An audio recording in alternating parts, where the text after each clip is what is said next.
Hey, guys, we are back with another amazing episode of Resolute TV. Now, this one you won't want to miss. This is Michael Darby. Who the hell is Michael Darby? I'll tell you. Remember, recently there was a headline about an old man who decided to walk on his own as a veteran, and it made headlines? Well, Dean got him, and this is that interview. Watch it, it's really good. Righto, ladies and gentlemen, episode 6 of season 3 Resolute TV. I'm the Freedom Chef, Dean McRae. I'm back again, as wouldn't be much of a host of a show if I didn't show up every week. This week we've got a fantastic guest. I mean, we've always got a couple of guests. I've never had a bad guest. I've never had a guest that I've been disappointed to have, but this is one guest I'm really, really excited to have. This guy could arguably be an Australian legend. If there's not a book or a TV show made about his life at some stage, from what I understand, that's a travesty. We have Mr. Michael Darby. You haven't been knighted or anything that I'm not aware of, sir. Michael Darby from Western Australia, the famous Darby clan of the Australian political scene. How are you, Mr. Darby? Thank you for coming on Resolute TV. It's a pleasure to have you. Dave, I can't think of anything I would rather do than talk to you and your wonderful watchers and listeners of Resolute TV, and we need more people like you. Oh, that's a big compliment. I mean, surely we can find some that are a bit better looking or a bit smarter or a bit whatever, but I do appreciate the compliment, sir, very much, and I appreciate your time. As we all know, we can't get time. We can always make more money, but we can't make more time. So how do I get one of your great T-shirts? You send me the address. I'll have it in the post for you tomorrow, and not a problem at all. I want to encourage everybody who is watching this program to send you money for a Resolute TV T-shirt. Now, how much are they? Oh, look, $20 a throw is more than enough. Well, you got to make a margin on this. Now, where do we send our $25? I can arrange some links in the description if people really want to. Well, it would be great. How about next time you broadcast, have a little panel at the top of the screen. This is where you send your $25 for a Resolute TV T-shirt. I tell you what, there's a reason that I find people far smarter than myself and invite them on the show. Look, let's do that. I'll get Claudia to work on the details for that sort of thing. She does all the editing and makes it look pretty. And look, a great idea. And we do keep some T-shirts, and we do have some hats and things like that we just got made up. We only got a handful made up just because we can. Well, let's get all 150,000 of your viewers to be wearing T-shirts by next week. Is that possible? Wouldn't that be fantastic? And the other thing would be really good is that every time a communist sees this, they cry. They would. That's what I'd really like to see. Is I'd like to see every time a communist or an extreme socialist looks at this logo, these colours, I want them to wet the bed. That's really, I see great value in that. I think the traditional flags have all lost their lustre a little bit over the years. But speaking of the traditional flags, Mr. Darby. And my young fella asked me why I... Please address me as Michael, because I feel even older if you... Well, look, my young bloke, he's 8. He said, Dad, you don't call very many people Mr. How come you keep saying Mr. Darby? And I said, mate, it's a term of respect. And, it's the same reason you call the teachers at school Mr. and Mrs.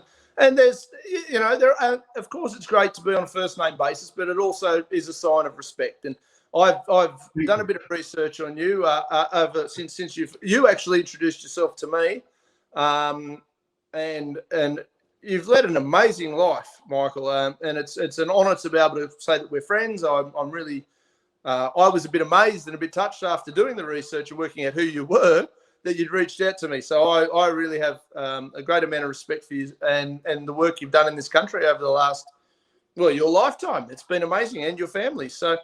Would you be happy enough to give a bit of an introduction to yourself and your family's history for our listeners and viewers? Because I think anyone who doesn't know who Michael Darby and the Darby family is, well, they're missing out. Well, my esteemed father, the late Douglas Darby, was the member for Manly from 1945 to 1988, which is not a bad run. I was born in 1981, just for the record. It was 78. It was 33 years in any case. I was a Member of Parliament. And my dear mother, Esme Jean Darby, received her MBE from Her Majesty the Queen, and two wonderful parents. And I'm very fortunate to have good genes. But the Darby family have been traditionally 100% supporters of individual liberty. Father, of course, made a giant contribution to the defeat of communism by his establishment of the Captive Nations Council. Now, sadly, Father didn't live to see the end of the Soviet Union and the end of the Yugoslav Communist Empire, but it happened, and he was a significant contributor. And of course, he was also a strong supporter of Free China, and he wrote a book about Taiwan. He also wrote a book about Croatia. He was always on the side of small nations. Okay, so on that topic, where do people find these books to read? Where can might give you an opportunity? Where do we find these books? Not easy to find, but they're probably very hard to find, unfortunately. But many libraries would have them. Just ask for anything by Douglas Darby at your library, and there's a chance you'll come up with a book about Croatia or Taiwan or something useful and instructive. Father, of course, was a very talented poet as well. He used to send his Christmas cards every year and write a different charming Christmas poem to all of his Christmas card recipients. We discussed Christmas cards earlier today. I've been for the audience, I've been picking this gentleman's brain now since the Eden Monaro by-election in 2020. I was fortunate enough that Michael reached out to me and has bore me much wisdom over this period of time. And one of them was the art of Christmas card giving, which is a bit of a dying art. So it's a bit ironic that in 2021, I can't remember the last time I received a Christmas card from anybody that wasn't a power company or a bank. And I mean, their Christmas cards aren't really Christmas cards. They send you a notification saying, have a Merry Christmas. We're putting your bill up 10% or whatever it is. So it's very rare that you get genuine Christmas cards anymore. And I remember as a kid, there was some great times we had, writing out Christmas cards to our friends and all that sort of thing. It's a bit of a lost art, really, isn't it? It is. Well, I look forward to receiving a Resolute TV Christmas card, and everyone who becomes a subscriber to Resolute TV, that can be an exciting bonus for them. But on the issue of Christmas cards, I used to exchange Christmas cards with a few politicians, and suddenly I received from a particular politician a season's greetings card. Right. And that particular politician was immediately dropped off my Christmas card list. And it gets worse. It gets worse. That was Julie Bishop, by the way. But it gets worse because I then get a Happy Holidays Christmas card from a politician whose name I won't mention, but his initials were Malcolm Turnbull.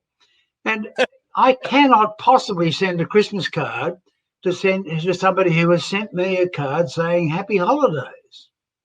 Yep, no, that's fair. Very fair. I totally understand that vibe, and I'm not a particularly religious man, as anybody who'll tell you, but I'm very, very supportive of the things that the Judeo-Christian values have brought to this country, and I see them as being hugely valuable.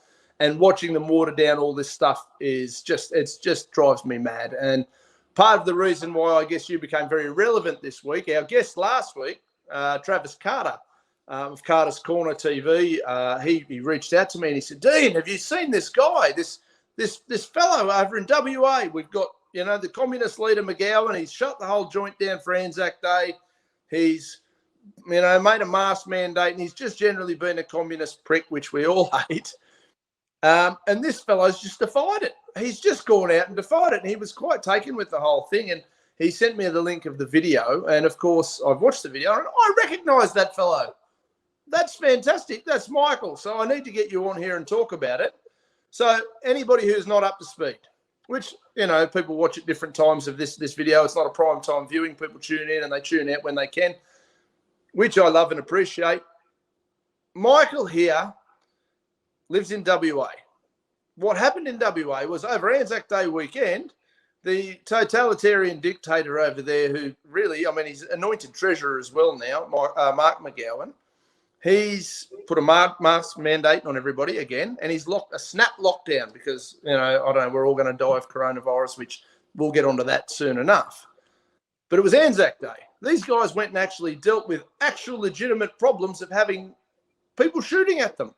Real world problems, like actual things that are going to make people die. They've risked their lives. They've saved this country from all of us, you know, living under totalitarian rule in theory up until now. And Anzacs are banned from marching. I mean, what the hell's going on, Michael? And what inspired you to turn around and go, up your bum, I'm going to go and walk anyway? I have a friend named Arthur Leggett. Arthur Leggett is Western Australia's greatest living poet. He's 102 years of age. He was captured by the Germans in Crete and spent 4 years as a slave labourer in a coal mine in Poland. And this wonderful gentleman, Arthur Leggett, who performs poetry absolutely superbly, was listed to deliver the ode at the dawn service at the Cenotaph in Western Australia. And they shut down his Anzac Day. Now, that really angered me, and it angered a very large number of Western Australians, all of whom know somebody like Arthur Leggett, for whom Anzac Day really matters. And if you're 102 years old and you've had a life which was punctuated by a pretty tough period, you wouldn't be certain that you're going to see the next Anzac Day. Now, good old Arthur has missed out on the last two. And this really annoyed me because I realised that a very large number of veterans, not all of them elderly, really have Anzac Day as the centre point of their lives, because that is the time when they get social contact with the people whom they have known and trusted and loved for the whole of their adult lives, who are fading away and bit by bit, and they want to see as much of them as they can. And in the case of very many veterans, they have no other social contact at all. And so stealing Anzac Day from those people is pretty cruel and completely unnecessary. We have a Premier who was faced with a crisis of one COVID case in Western Australia. So he says to his focus group, and I'm only hypothesising here, but he says to his focus group, will it be a political advantage for me to shut down Anzac Day? And the focus group comes up with an answer, yes, it will. So and the fellow shuts down Anzac Day and destroys a great deal of happiness, a great deal of genuine psychological boost for people who deserve it. And on top of that, he hammers $100 million out of the incomes of small businesses and their employees who have been hoping to scratch a little bit back.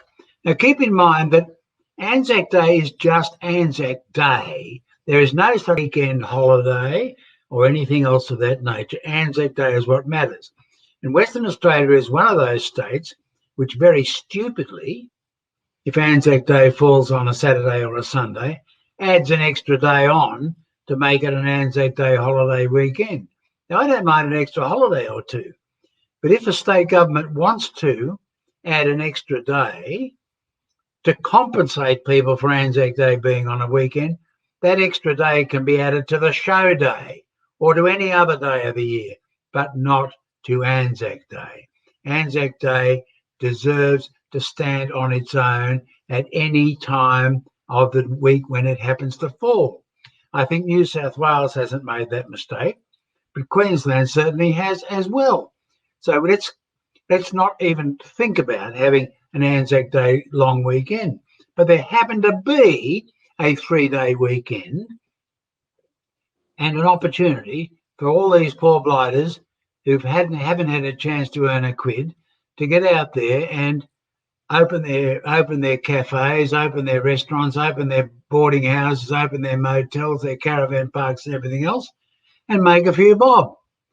And McGowan slapped him on the head and said no. And he did it around the middle of the day on Friday before Anzac Day, which is to be on the Sunday, and said, we're at midnight tonight, we're going to lock down Perth and the region called the Peel, which is immediately to the south of Perth. And that's how it happened. And 150,000 people streamed out of Perth before midnight on Friday. And if there was any risk of a disease being transmitted around the state, they certainly managed to do that. So the complete stupidity of posing and saying we are doing something to make you safe, this was the McGowan theme. And on polling day, every polling booth, there's mindless Labor Party people handing out pieces of paper saying, he made you safe, he made you safe, he made you safe. And unfortunately, a significant number of Western Australians believe that. I should mention that the McGowan campaign was immensely helped by a total moron whom the Liberal Party had chosen as an opposition leader, a fellow named Zach Kirkup, or Zirkup for short, or throw up if you're a genuine student of politics. And Zirkup says, with just a few weeks to go before the election campaign, we are going to close down the Western Australian power industry. We don't need coal in this state. We're going to run the state on sunbeams and windmills. Now, in other words, he took a position far to the left of the Greens, promising to get rid of real energy out of Western Australia, I think by 2025. Now, we are dealing here with a serious Fruit Loop, but it gets worse because I discovered that he didn't even initiate the policy. The policy was initiated by a superb clown named Dr. David Honey. And Dr. David Honey should know better. Dr. David Honey has a PhD. He knows the alphabet all the way to K. He decided that Western Australia would set the example of abolishing reliable energy. And so those people who were thinking of voting for the Liberal Party had to ask themselves the question, do I really want to do this and run the risk that somebody might find out and I could be certified? So the Liberal Party's vote, dare I say, crumbled. And there are now two people representing the Liberal Party sitting in the lower house of the Western Australian Parliament. Two people in a house of 59. Unfortunately, one of those people is Dr. David Honey. If the Liberal Party, and who is, tragically, the leader of the Liberal Party. The small piece of good news is that he is not the leader of the opposition. The opposition leader is the leader of the National Party, which has a stunningly much greater number of people in the lower house of the Western Australian Parliament. They have 4. So the Liberal Party and the National Party total 6. Dr. David Honey is the leader of the Liberal Party. And if the Liberal Party had any common sense, they would announce now that Dr. David Honey's membership of the Liberal Party has been withdrawn, and that would leave one member of the Liberal Party, the member for VASS, V-A-S-S-E, a personable lady with talent. She can be the sole member of the Liberal Party, and Dr. David Honey can be an independent. That would at least give a chance for the Liberal Party to rebuild. But you cannot swim if you have an anchor firmly clasped in and wrapped around your chest with a chain. And that is the effect that Dr. David Honey will have on the Liberal Party in Western Australia. He has to go. Not that I'm carrying a torch for the Liberal Party, but the Liberal Party, you have to say, is an improvement over the Labor Party. And to try and rebuild... Traditionally, that's I certainly, as you know, no longer believe that. You and I discussed it during the Monero by-election when I preferenced Labor higher than Liberal, only by one. I mean, I don't know why people were so excited. They were all at the bottom of the list. But my issue at the time was the Liberal Party doesn't stand for anything anymore, certainly nothing that it was originally designed for. At least the Labor Party admit they're communists, and they kind of, I like to see my enemy. Okay, you guys are communists, well, we know what we're dealing with. The Liberal Party, they don't know whether they're communists, not communists, capitalists, Christians, what are they? They've got no idea. They're so lost. And that was demonstrated vividly in WA. It's been demonstrated in Queensland. It's been demonstrated in Victoria. New South Wales, give it time. It's coming. Mate, it's embarrassing. And I got a lot of heat at the time because I put the Liberal Party lower, and everyone's like, oh, you can't do that, you can't do that. That's like supporting communists. And I went, no. Just look at their policies and the way they're behaving. They don't deserve my support. Traditionally, I would have been 100% and said, no, Liberal Party should be higher. Traditionally, I would have been a member of the Liberal Party, but they don't stand for anything. The backbone's gone, the spine's gone. In my ever humble opinion, would be wipe them off the planet, take out the people of quality and rebuild something, start again. You make some good points there. There have been some splendid Labor Party people. Two I'd mention, Michael Costa, Michael Danby, both wonderful people who deserve political support at all times. Unfortunately, both now out of Parliament. The Liberal Party has some complete disasters. And one of the worst is a fellow named Keane in New South Wales, yes, who is the New South Wales equivalent of Zach Kirkup. Now, Keane, if the Liberal Party hopes to have any success at all, they have to get rid of that fellow. He is a complete and total embarrassment, and he is dedicated to destroying the industrial capacity of New South Wales. It is a really serious problem. The Liberals have challenges to face, and they cannot survive if they are carrying people who are effectively on the other team. And by being on the other team, I don't mean the Labor Party, but I mean on the team known as the global warming cult, which is a sword aimed at the heart of modern civilization. They are out to get us. They are out to destroy us, and they won't be satisfied until they have done so. And find people who have infiltrated the Liberal Party and, of course, the Labor Party with the aim of destroying civilization is a really serious concern. Mate, 100%. Look, people ask me about this political thing this space that I'm in, this funny little box that I'm in, and I'm not in it because I'm politically inclined. I'm a chef by trade. I play sport. I like doing, climbing mountains and Christ, I just like doing stuff. But I just look at the state of it, and we're being destroyed. The family unit's being decimated left, right, and centre. And I don't mind. I'm not particularly anti-gay or anything like that. I don't care. Do whatever you want to do. But when that starts to creep in, that all of society needs to move towards certain things that take away from the family unit, or they take away from business prosperity, or lockdowns of companies, or I'm all for wind power. Great. Make it sustainable, not sustainable as in wind only, but make sure that everyone's got the lights on. And I'm open to having a discussion about it. Make sure it's not subsidised by the taxpayer. And I'm open to wind. I've got no problem with it. I've also got no problem. You've answered your own question there. Wind power cannot exist and will never exist unless it is subsidised by the taxpayer. No one will ever build a wind turbine unless it is subsidised. Yeah, simply will never happen. Now, Australia is very familiar with windmills in the rural context.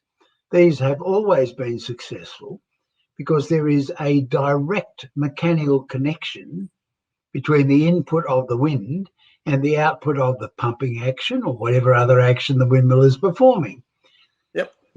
And it works. And you're doing a job which does not require continuity. So if the wind stops, that's okay. The windmill gets back to pumping out of the bore when the wind starts again. That's fine, but you must never allow any form of unreliable energy to be connected to a grid, because it destroys the grid and makes it completely impossible to function. And it is a simple fact of life, inevitably, indubitably, and without any doubt whatsoever, every additional solar panel or windmill you add to a grid will jack up the cost of electricity and make electricity unreliable. And politicians who keep rabbiting on about solar energy and windmills and unreliable energy are doing it recklessly and in complete disassociation with the needs of the people, which is to have reliable, safe, and inexpensive energy. Yeah, Now 100%. to get back to Anzac Day, which we drifted away from, and I take full responsibility for diverting you from your cause. But you asked me about Anzac Day, and I mentioned the wonderful Arthur Leggett. Now, and all veterans were disappointed by this. But the Premier announced no one is allowed to march on Anzac Day. And it was expected by many people that anybody who attempted to do so would be arrested, because they do arrest people in Western Australia for disobeying government instructions. There's an example, a very worthwhile young lady, 31 years of age, born in Ukraine, with 6 degrees in dentistry, 6 degrees in dentistry, including 2 from Australia, was practicing dentistry in Canberra and received an offer of a job in Western Australia. So she went to Western Australia, but because she's at the high end of expertise in terms of reshaping and rebuilding people's mouths, which you can't do in 5 minutes, she had to go back to Canberra to look after her previous patients. And so she went back to Canberra, I think, in May last year, and then returned to Perth, and then had to go back again to Canberra in July to look after her patients. She gets back to Perth, and the government sends the police around to investigate the timesheets and the records at her employer, a dental surgery, and discovered that she was looking after her patients when they thought she should have been in quarantine. So they arrested the poor girl, and she served 3 months in jail for treating her patients. And on top of that, she was removed from the list of dental practitioners. So here is an immigrant to Australia who has brought wonderful skills, is at the leading edge of her profession with 6 degrees, and because she doesn't fit into the subservient mould that the bureaucrats and the haters of civilization want, she is banned from practicing her craft, and people who desperately need dental work are not getting it. Now, if the government had any sensible attitude to these things, instead of saying to the magistrate, we want an example made of this woman, and instead of saying to the police prosecutor, we want an example made of this woman, the word should quietly have got to the magistrate, look, there has been a minor technical offence here. How about asking the lady if she would like to spend 1 day a week giving dental care to the homeless? Yeah. Would that have been a sensible thing? Of But course. No. But if you're an authoritarian, you must try and slap such people in jail. So that's the attitude of the Western Australian government. Anyway, my friends and I were discussing this, and I have a particularly good friend named Sung Chang who has run for Parliament, very talented man, and he's writing a chapter on the influence of the Chinese Communist Party for the book that I'm working on at the moment as an editor. and it'll be a great book, and his chapter will be particularly good. So Shung and I decided that we would make a point and just demonstrate that governments do not have the right to stop veterans marching. Now, I'm not a veteran, I'm ex-army, but I have great respect for veterans, and not being a veteran, I don't normally march. So we decided that I would march the length of the parade, which normally the march, it's a bit less than a mile, and it goes along St George's Terrace, and in the middle of the march is Government House, which is where the governor takes the salute as the march goes by. And Governor Beazley would have been there on a little podium out the front of Government House, paying his respects to the marchers, and they would be paying their respects to him as the representative of Her Majesty the Queen. So we lobbed up at the start line at 9 o'clock, at the time the march was supposed to start, and off we set down the street with me on my crutches and Shung bringing up the rear in the backup vehicle, which is an electric scooter, and videoing as we travelled. And we wandered down the middle of the carriageway on St George's Terrace, and people were stopping their cars and leaping out and taking photographs and congratulating us and saying nice things and posing for selfies. And it was a pleasant and delightful experience. And when we're getting down towards Victoria Avenue, and this is heading east along St George's Terrace, the march would turn right at Victoria Avenue and then go down towards the river and disperse in the park down there. So as I'm approaching that that Victoria Avenue turn off, I moved to the right-hand lane to make the right-hand turn, and a couple of young police officers appeared on bicycles heading towards me and wandered up and, very politely said, "Good morning, what are you doing?" And so I gave them the appropriate answer, which was, they went with songs for the battle. They were young, straight of limb, true of eye, steady and aglow. They were staunch to the end against odds uncounted.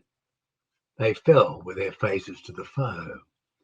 They shall grow not old as we that are left grow old. Age shall not weary them, nor the years contemn. At the going down of the sun and in the morning, we will remember them. And so the police very politely said, "Well, thank you, sir. That was nice." And I said, "Well, good on you, lads. I'm off." And so I continued marching. And the police said, "Hey, hang on a second. We'd better give you an escort so you don't get run over." So there I continued down the street with a police escort of a couple of lads on bicycles, and a police car suddenly turns up and says, "Hang on, fellas, I'll block the intersection." So he drifts off to the middle of the intersection, leaps out, puts the flashing light on, gets out of his car and directs the traffic. Not that there was a lot of it, but holds everybody up so that we can move safely through the intersection.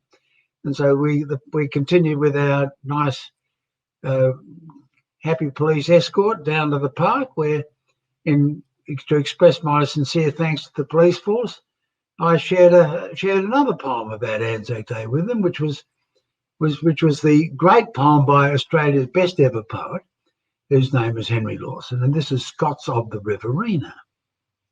The boy cleared out for the city from his home at harvest time.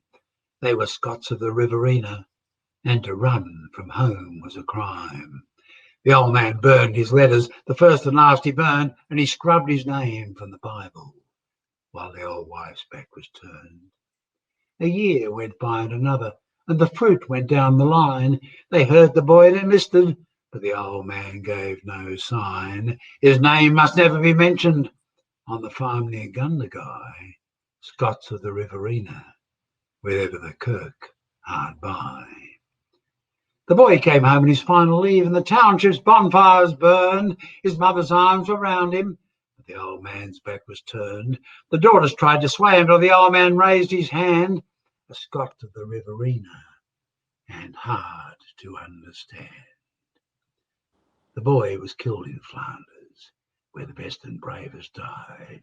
There were tears in the Graham homestead, and grief in Gundagai, and the old man ploughed from the daybreak, the old man ploughed till the murk. There were furrows of pain in the orchard, while the household went to the kirk. The hurricane lamp in the rafters dimly and dimly burned, and the old man died at the table, while the old wife's back was turned.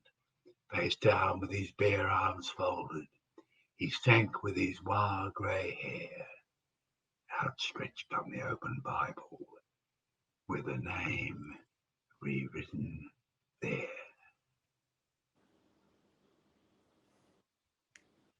And that's the great Henry Lawson, at his best. The great Henry Lawson, as done by the great Michael Darby. Sir, that was amazing. And we've never had anybody read poetry here, but I think it was fantastic. I really do.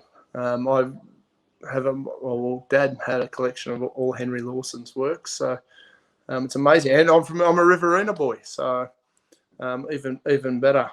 And how did the police respond to your? Oh, they were delighted. They were absolutely delighted. As they should. Thoroughly decent people. Now, the police understand in Western Australia, the individuals, they know that they do not work for the government. And I want to stress this to everybody who's watching. The police don't work for the government.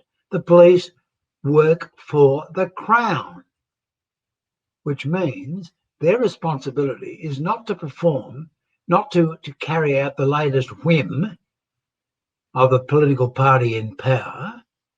Their job is to protect us. And we've got to remind everybody that this is what the police do. They protect us. Now, sooner or later in Western Australia, the government is going to tell the police force, you have an obligation to allow us to carry out attacks on citizens in Western Australia.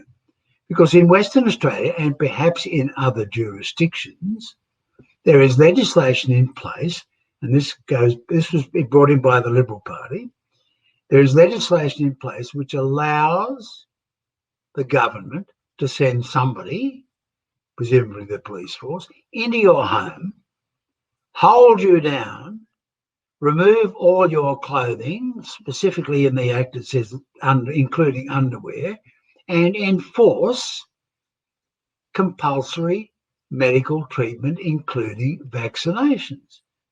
It's hard to believe, but the Western Australian government has that power.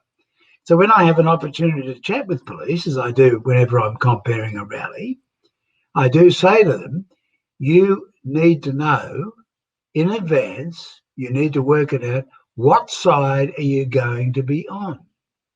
Are you going to take instructions from a dictatorial authoritarian government which allows you to treat appallingly your own citizens, or are you going to refuse? But it gets worse because the federal government has passed legislation indemnifying foreign troops and foreign police from any action by Australians to claim compensation for any harm which they might do to Australians while they are in Australia. Now, the government clearly has in contemplation foreign troops being in Australia and foreign police, very likely, enforcing the will either of our government or some supranational government like the United Nations. Now, this is not a fantasy. This is a fact. And it is absolutely appalling that it could be contemplated. So I say to police, if you find the situation where Australians are being monstered by an army person or a police person from some foreign country in Australia, you need to know what side you will be on. Yeah. Now, I have great confidence that the decent people who form the very great majority of all our police forces will be on the side of Australians. Goodness, I hope so, Michael. And I've had this discussion with, I have some law enforcement and military relatives, and I've had this discussion with them. They all, oh, Dean, you're a bit out there and you can't say things like that, but I've brought it up. At some stage, if you're given the order, how far are you willing to go? Because I will be on the opposite side if you side with them, whether it be the United Nations, whether it be a totalitarian Australian government, whether it be the CCP.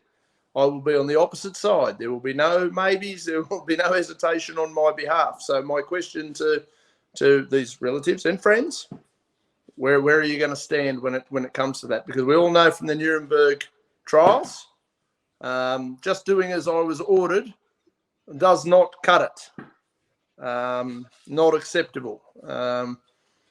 It's a scary thought, and a lot of them have never actually thought of it. I mean, I have these discussions with people I'm very close with, good friends, good family, and I'll say to them, how far will you go based on I'm just doing orders?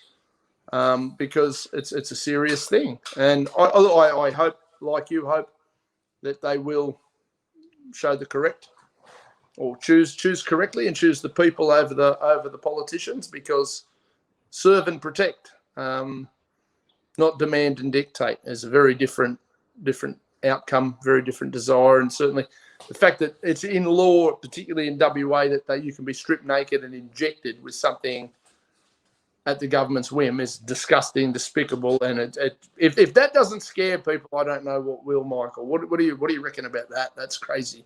How did that get? I'm just so pleased to hear your mature attitude on these things, and you're very well informed. Let's make something very clear.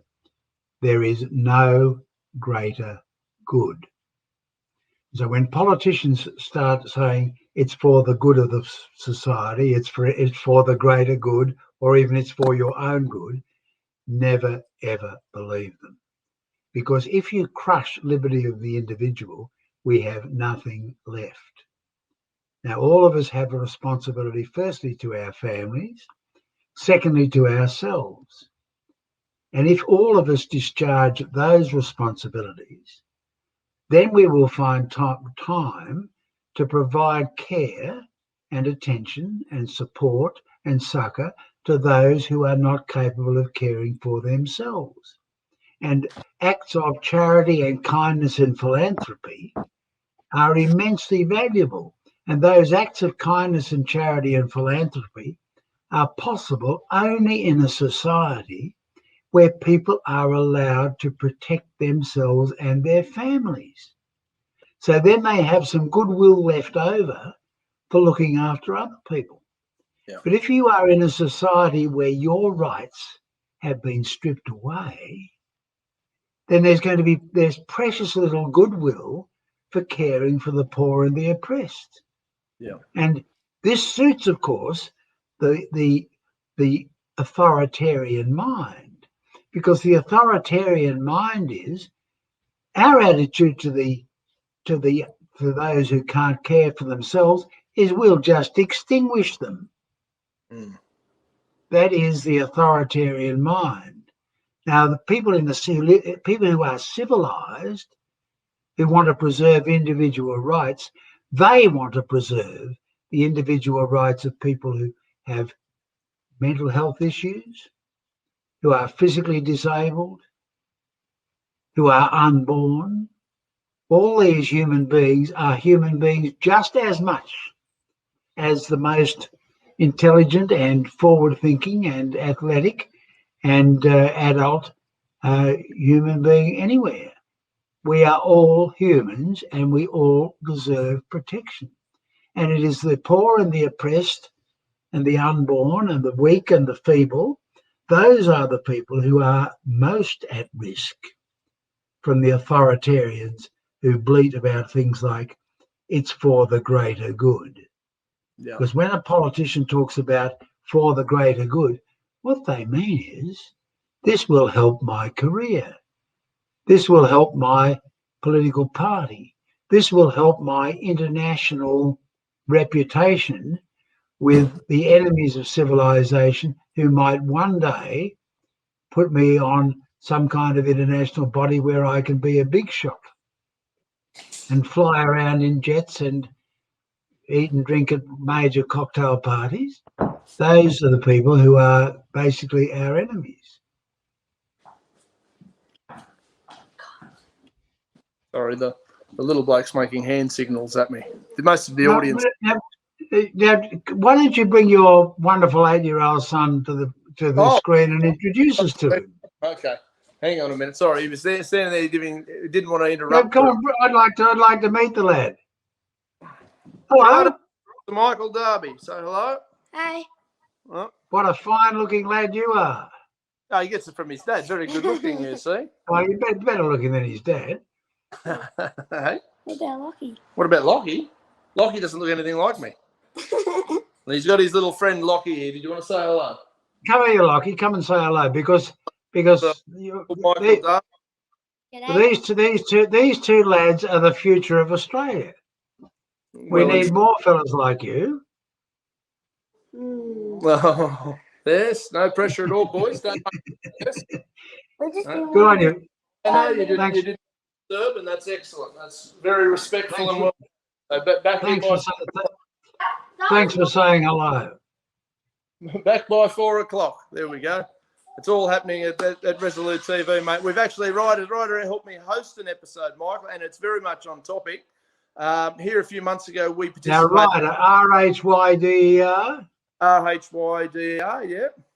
Good. I'll have to give his mother credit for the name. I didn't get a good. It's a good name. Well, Ryder and Lockie are fine lads. They are good boys, yes. And friendship and loyalty is what matters. And friendship and loyalty is deliberately destroyed. And there's a plan to it. Friendship and loyalty is deliberately destroyed by governments which say you have to stay 4 meters apart or you have to wear a mask and any possible excuse they can come up with to prevent people developing the friendship and loyalty which young Ryder and Lockie are already demonstrating when they're 8 or 9 years of age. Now, there is... So let's make clear to your 475,000 viewers.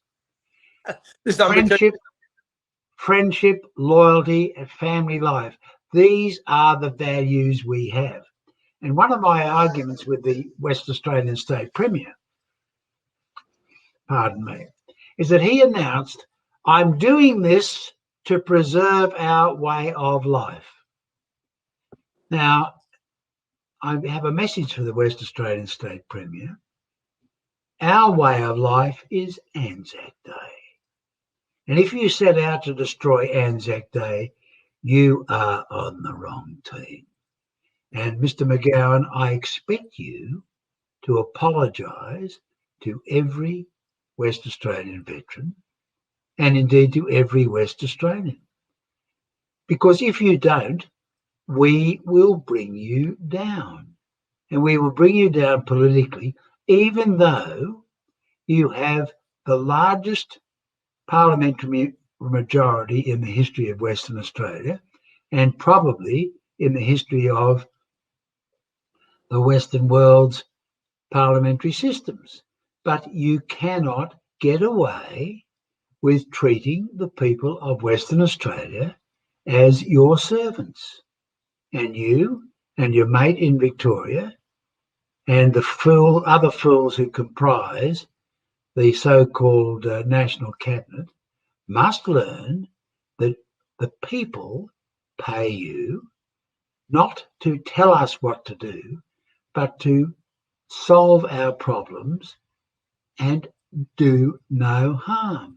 Now, you are doing a great deal of harm, all of you lot in the National Cabinet.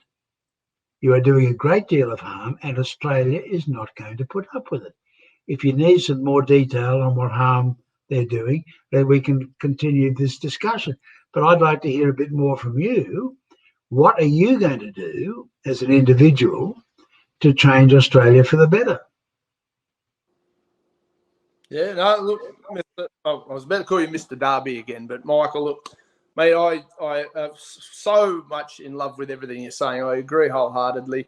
I was so excited, to see you do that much. I was young Ryder, who you just he and I participated in the Soldier On fundraiser recently to raise money for veterans. I'm not sure if you're familiar with that particular charity, but they do great work for our veterans who are having a tough time. So we put together actually Team Resolute, and we got a few other guys and girls in, and we marched 96 kilometres and raised $2,500 for those guys. I'm big on philanthropy and voluntarism, and people get a bit confused. They think you've got to be a millionaire or a billionaire to be able to contribute, and that's just not true. So I took the young bloke, and we finished our march at the top of Mount Kosciuszko. So he's 8, and he's already climbed Australia's tallest mountain. As we all know, I'm part of the Liberal Democrat Party. I believe that they're probably the closest thing to what the Liberal Party was originally designed to be, which I don't no longer believe that it is. And as we all know, I'm currently as involved in the political fight as possible. And one of the other areas that I am trying to make a little bit of a difference is with this little program by putting some of the best minds and the biggest kahunas, because there are plenty of very, very smart people who have no backbones whatsoever. So this is where I'm trying to gather them so that we can have these discussions and we can wake the normies up, the people who don't normally. I see myself as a bit of an interpreter from the everyman through to the intellectual. That we've got some great professors, but people aren't going to talk to them or listen to them if there's a 10-year blackboard presentation of the facts and figures. Australians tune out. I'm hoping that I can become a bit of a bridge between the everyman who works on a shovel in a park or whatever job they're doing, all the way up to the top of Australian politics. And as we all know, Michael, I'm not afraid to get in the ring with these bigger fish. Well, I think they're big fish, and debate them and discuss ideas with them. And that's at the end of the day, whatever happens, win, lose or draw. God, I hope our side wins, the Australian people wins, but they'll know where I stood. No matter what the outcome at the end of the day is, there'll be more than enough material there saying that, well, Dean stood up for freedom and liberty every step of the way, and he was uncorruptible. And that's the other part. It's about that accountability. And for me, the Liberal Party, the Greens, the Labor Party, they can't turn and go, oh, look, here's $100,000 a year. Shut up and stay at home and stop annoying us. Offer me $1 million a year. I don't really give a rat's ass. The reality of it is, for me, is if you're going to try and take away mine, my son's, and the people of Australia's freedom and liberty, I'm going to be fighting you every step of the way. And if it costs, well, it costs. And that's, I guess, where I stand on things. And I'm very pig-headed. I don't know how to quit just because I'm told I should. So, Dean, I'm so pleased that you gave us that story, and that is even better than I expected to hear from you. The fact is, we need more people like you. And my message to the 2,175,000 people watching your video now is this. Please say to everyone you know, send them all a message and say, I am backing Dean. Because Dean is setting an example of how to be an ideal Australian citizen. He's bringing up his son. He's devoting an enormous amount of his time and energy to making Australia a freer place than he found it. Now, there is no better goal for any of us. Care for your family and make your nation a better place and a freer place than it is now. And there's a lot of work to be done. So Resolute TV is setting a wonderful example. Let's hope that there are other people like great Travis Carter in Western Australia who are doing the same thing. Watch carefully what Dean does and, where possible, emulate what he does. It is worth doing because this is a man who cares about Australia, and goodness me, I earnestly hope that we can get him into Parliament. But there are ladies and gentlemen all around the country who believe wrongly that they are alone. People think there's no point in me making an effort because I'm the only one who cares. No, you're not the only one who cares. There are people like Dean who care just as much as you. And it's a matter of spreading the word that he is creating and doing the same as he does. Get as many people on side as you can so that we are in a position to say to politicians, No, you cannot force mandatory or coercive vaccination on us. No, you cannot shut down medical practitioners who want to prescribe for their patients remedies which are safe, reliable, and effective. And I'm referring to hydroxychloroquine and even better ivermectin, both of which are supported by very significant, highly qualified scientists, including many in Australia. But we have governments like the Queensland government fines doctors $13,000 if they want to prescribe hydroxychloroquine. Every government around Australia discourages people from any treatment, however effective it may be, if it does not involve an experimental vaccine. We need to understand very clearly that the vaccines being touted are experimental. And the very best claims for vaccines, the very best claims is that they might be as effective as hydroxychloroquine or ivermectin in preventing the spread of this very unpleasant illness. But to ban hydroxychloroquine, ivermectin, and a whole host of treatments, there are about 51 of them, I think, including some very innovative ideas using sound waves and radio waves. And the main thing is that you must allow diversity. You must allow professionals who have been educated, who have the responsibility of the medical profession. You must allow them to act freely in conjunction with their well-informed patients. And if you do that, then the word gets around and competing treatments which are effective will come to the fore. And we can beat this nasty disease, but we cannot beat it by governments whose moronic approach from the beginning is, we demand that everybody be vaccinated. And what is worse, we are going to indemnify those vaccine companies against any claims which people might make for the harm done to them. Now, there is no possible excuse for Prime Minister Morrison to advocate and put into effect indemnities for vaccine companies. Can you imagine the response if somebody was suddenly marketing an imported motor car in Australia and was given an indemnity so that if the car suddenly catches fire, and I'm particularly referring to electric motor cars, of course, if the car suddenly catches fire, the manufacturer cannot be blamed if people get burned to death. The proposition would be ridiculed. Of course. So how can it be that a Prime Minister can say, we are going to indemnify the vaccine manufacturers? A far better idea is for the Prime Minister to say, yes, we're happy for vaccines to be available and to be prescribed by their doctors for willing patients. Yes. But because these vaccines are experimental, we require that 30% of all revenue from vaccine sales in Australia will be lodged in a trust. And that trust will hold that money so that if anyone has a claim against a vaccine company for death or injury or disfigurement or lifetime illnesses or anything else, the money will be there ready to pay the bill. Now, that would be an approach which people could support. But no government has a right to indemnify companies against harm which can be done to the recipients of any product or service. Correct.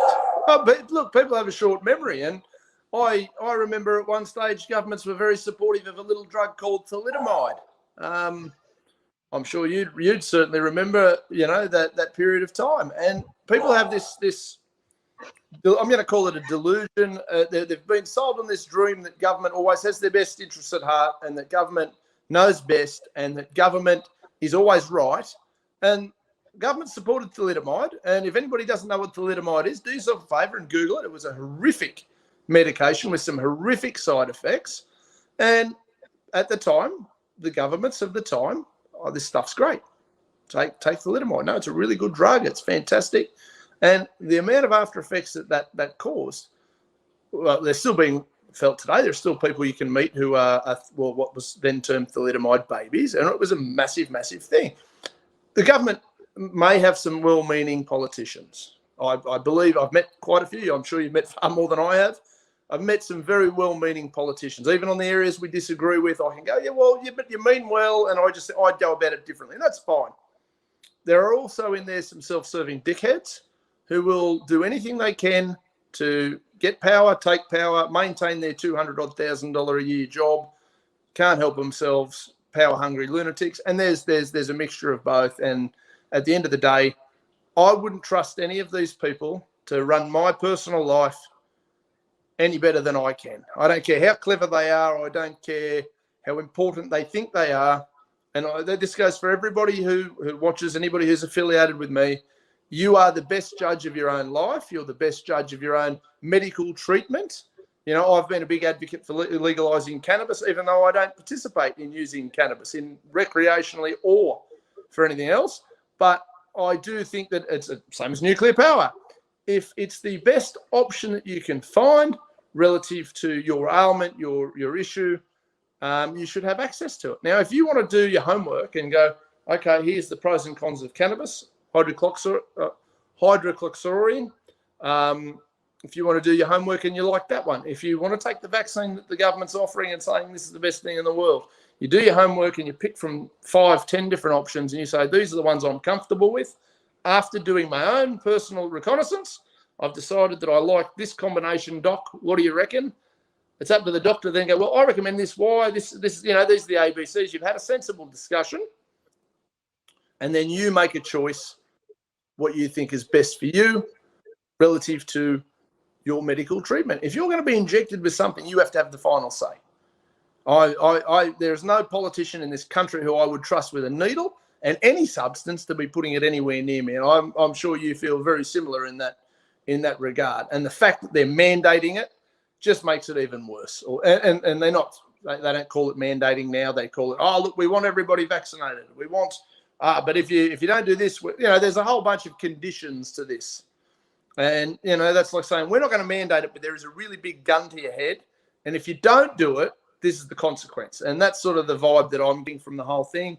It sickens me to my stomach. And I want people to be able to stand up and say, no, bugger off. You're not injecting me with anything I don't want. I'm happy to live with the consequences. If I get COVID, I may possibly die. All right, I'll wear that. But I'm not having you inject me with something that's really, as our good friend Donald Trump pointed out, this is the fastest vaccine ever invented. We've got it done. It's da-da-da-da. And you go, hang on a minute. When he was doing stuff fast before, you were all very upset about his braggadocious. And now all of a sudden it's okay for this thing to be so quickly done and so quickly pumped through and everything's, well, hang on. I'm not comfortable with that. I don't think anybody should be comfortable with it. I think they should do their own homework, use their brain a little bit. It's not a conspiracy theory. It's a reality. This is what's out there. This is what they're trying to push for. Do your homework, make your own decision. I'm not going to, you know what I mean? I don't want to tell people what to do, and I really distrust anybody that does want to tell me what to do with my body. Any thoughts on that last little burst? I thought that was not just a burst; it was a very valuable burst, and I hope that people will replay that section. Now, what we have to tell all our politicians: there will be no vaccine passports. There will be no requirement for anyone in any employment to receive a vaccine. There will be no restrictions on travel. There will be no central registry of people who have received a vaccine. And it will be illegal for anybody to inquire about a person's vaccine status. And that's very simple. And if there's any attempt by any international organisation to inflict vaccine passports, Australia simply says no. Australia leads, together with other wise countries, and says, no, we just don't accept it. And it is just completely unacceptable, because we have government people who think it's a great idea to be able to monitor the travel arrangements and the whereabouts of every Australian. And this concept that you have to walk into premises and sign a book, use a map app on your mobile phone. I have no such app on my mobile phone. I hope you don't have such an app on your mobile phone. No app on my And in mobile. terms of signing a book when you walk into premises, absolutely not. Completely and totally unacceptable. I went to vote, and a very polite polling officer said, "Sir, would you mind signing in here?" And I said, with great respect, "No, I'm here to vote. I'm not here to sign in." "Oh, but you must sign in." "Are you telling me that if I don't sign in, I can't vote?" The answer was, "Oh, no, you can vote." Of course. So, of course, I voted. Now, all this incredible double bureaucracy and endeavouring to force people to get used to being tracked, to get people to accept that there is some virtue in the government always knowing where you are. We can't live like that. That is completely unacceptable in Australia. We are not prepared, nor are we willing, and we will not accept the right of any government to track where we are or with whom we associate. Because ultimately and inevitably, the government is going to identify its political opponents and work back through whatever system they have and say, whom have they associated with? It's nothing to do with medical care. It's nothing to do with beating viruses. It's all about establishing a system so that if someone says, let's see who Craig knows, we'll work through them. And there might be some people in there who are climate change deniers, or there might be some people in there who are lockdown deniers. There might be some other people who actually believe that we have a right to freedom of choice. There might be some people there who oppose censorship. There might be some people there who think it's absolutely appalling that an international tech tyrant has the right to scrub an elected Australian politician. Now, so they can go back through your records and see where you've been, whom you've spoken to, and then arrest all the rest as well. So do not trust governments. And Darby's third law states that in any hierarchy, all goals are subordinated to the preservation of the hierarchy. And we've got to be very, very careful about hierarchies of any kind. And the worst, of course, are political hierarchies. And because the preservation of their power is far more important than their interest in helping people who need help. Yeah. Now, you've put your finger on it earlier. There are parliamentarians who have the right idea, but there are parliamentarians whose only interest is in remaining parliamentarians and getting themselves promoted up the list. Now, such people need to be weeded out in a free and democratic society where their flaws can be exposed and where ideas can be freely promoted. Because I do know that there are plenty of Australians who are competent to lead and competent to serve. And we have to understand that you cannot lead unless you are prepared to serve.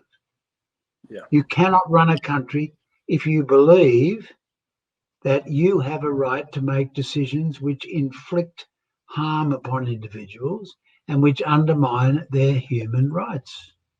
And those are the rights to life, liberty, and property. Very simple. So those people who are watching this program, all 4,975,215. If you've got it in you to be a parliamentarian who's prepared to serve, start working now. Build your friendships, build your acquaintances, improve your knowledge, create a political party or join an existing political party, and reject at every point the power of people who are in a political party for their own commercial and political power structure type gain. And I'm referring especially to the dominant faction in New South Wales, which has existed for 60 years, in my personal knowledge, and may well have existed before that. It started with people who decided that it was important to get money from the poker machine companies, so they would disendorse those parliamentarians who were opposed to poker machines, so that the Liberal Party could float along nicely on money provided by the poker machine manufacturers. And that concept was developed to the point where there are major lobbyists in the Liberal Party who essentially control the state executive of the Liberal Party and have done so on behalf of their clients for 40 years or more. And if you have a political party where decisions are made for the benefit of big pharma, big alcohol, big gambling, even by a lobbyist whose whole interest in the Liberal Party is getting fizzy drinks approved in school tuck shops. Yeah. I'm not jesting. There is such a person. And then we are in serious trouble. Now, the Liberal Party is not the only political party that does this. But I can assure you that embedded in every jurisdiction around the world is some creature who is there to represent the interests of big pharma. Yep. And that creature has no interest at all in any kind of philosophy or political thought. That person has a simply commercial interest, which involves getting people elected who will obey the dictates of big pharma. Just as there are people whose only interest is getting those who will obey the dictates of big gambling. Yeah. And there are those whose only interest, and there's one particular lobbyist in New South Wales, who has, if you look up Premier State, you'll see listed a whole lot of organisations which derive their income entirely from the global warming cult. Those people own a lobbyist in New South Wales. Yeah. And so we've got all these adverse these adverse influences, which have nothing whatever to do with the welfare of the people, who are there to make certain that people get elected who will do the bidding of their clients. Yeah. It's disgusting. The whole thing is, and you know, look, I'm a capitalist. I go, hey, you know, do deals, whatever. But if you're in a political position, you're earning your living from a taxpayer-funded beneficiary. Or you're a beneficiary of taxpayer dollars. It's like police. I take a far dimmer view of corrupt police than I do of corrupt citizens. You're getting paid to not be corrupt. If you're out in citizenry and you're doing shady shit, I just kind of go, well, I don't approve of what you're doing, but you're doing it on your own time and your own dollar. Or, you know, that's how I sort of look at that. I take a far dimmer view of these people who take officers as police officers, military, members of parliament. You're there to stand for the people and the constituents, and you're there to serve. That's what you get your paycheck for. And anybody who's doing shady shit, I'm not sure if you've ever seen it. There's a bit of a meme that goes around that says politicians should all wear jackets like NASCAR drivers, you know, in America, with which companies have purchased the driver. At least if the politicians did that, we knew who owned who. We could actually decide legitimately who to vote for based on what they stand for behind the scenes, not just the bullshit they spouse when they're on TV. But the world we live in. It's very, very insidious, a lot of it. And I like the word insidious because to me it represents just about everything that comes out of the Canberra bubble. And it worries me greatly. I know it worries you. And we're almost up for our time for this afternoon. A couple of quick things. Where can the people find you? Anyone who's watching who wants to know more about Michael Darby, I'm hoping you're going to come on and we're going to do this more often because I absolutely love chatting with you. But where can they find you? What's your website? What I know you've got a book coming out. Anyone who is going, shit, I want to find out more about this guy. Where's the best place to look? Where should they be? Where should they be chasing Michael Darby at? People can find me easily on Facebook, Michael Darby, and I'll give you a URL which people can look at to find something out about the book. Just go to michaeldarby.net, Michael Darby, all one word, .net /virus, VIRUS, .pdf. It's michaeldarby.net /virus.pdf. Now that will take you to a file which is an expanded version of one chapter of the book. And it's a timeline of everything that's happened about this virus, particularly with reference to freedom of choice, particularly with reference to practical, safe cures, particularly with reference to Australian scientists who have made important, significant statements. And there are more than 500 links, many of them to videos, and some of which, of course, are taken down by the enemies of civilization, the people who decide to censor our lives. That's michaeldarby.net /virus.pdf. Now, it's an expanded version of a chapter in the book, because the book obviously has to have a start and a finish. And so there's 40 pages in the book of that timeline, but there's 100 pages of the timeline on the internet in that file, and that 100 pages will continually be updated and extended. So, for example, whenever we hear of another swathe of casualties of victims of a vaccine, that will get a mention. Whenever we hear of another professor coming out and saying, hey, everybody should be taking ivermectin, or everybody should be lifting their vitamin D levels, or everybody should be getting plenty of sunshine, and a moron who closes down Bondi Beach is doing the virus's work. when you get, so those sorts of things get added. So when you get the book, then you'll still be able to go and see what is the latest news by going to that link. So I certainly encourage your 9,715,247 viewers to look at that link. But I really want to get this message across to all your watchers. Multiply your number.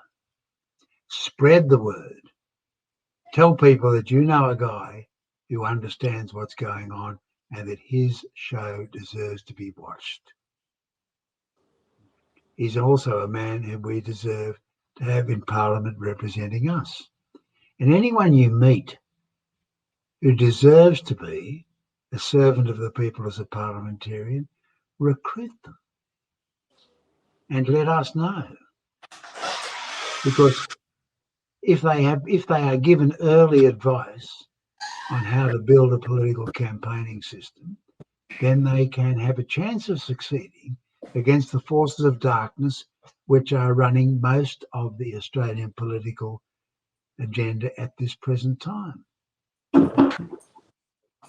Michael, look, as you know, now you've made me blush, which is very hard. I can't say I'm speechless because I can always come up with something to say, but I do appreciate your kind words. I do try to live the values that I've put forward. I know you do as well. Thank you so much for taking the time to come on the program. We're going to put all the links for yourself in the description and all the sort of wonderful techie things. We get Dia to do that. So, guys, look, yes, please like, subscribe, share to Resolute TV. Check out Michael Darby's book. The guy is absolutely brilliant and he's well worth putting in your reading collection. Also, as usual, Dia Beltran, who we all know is a friend of the show, She's currently broadcasting weekly on Resolute TV, while her own channel's dealing with tech banning, black banning issues. She's putting her weekly program on Resolute TV because I let people do that. That's how I roll. Everybody, thank you very much for tuning in. It's always a pleasure. It's fun doing this. Feel free to reach out in any way, shape, or form. Yeah, and if you want a T-shirt, send us a link, send us a message. I'm pretty easy to find. I'm all over Facebook. Michael's all over Facebook. Thank you very much for your time. Everybody, have a great week and stay free. Do no harm and take no shit, as always. Thank you very much. All the best and thank you. I mean, come on, he's animated, he doesn't look that old at all. He's excited about life. What a special guy. Anyway, guys, make sure you click the bell and do all that other crap that keeps this channel afloat.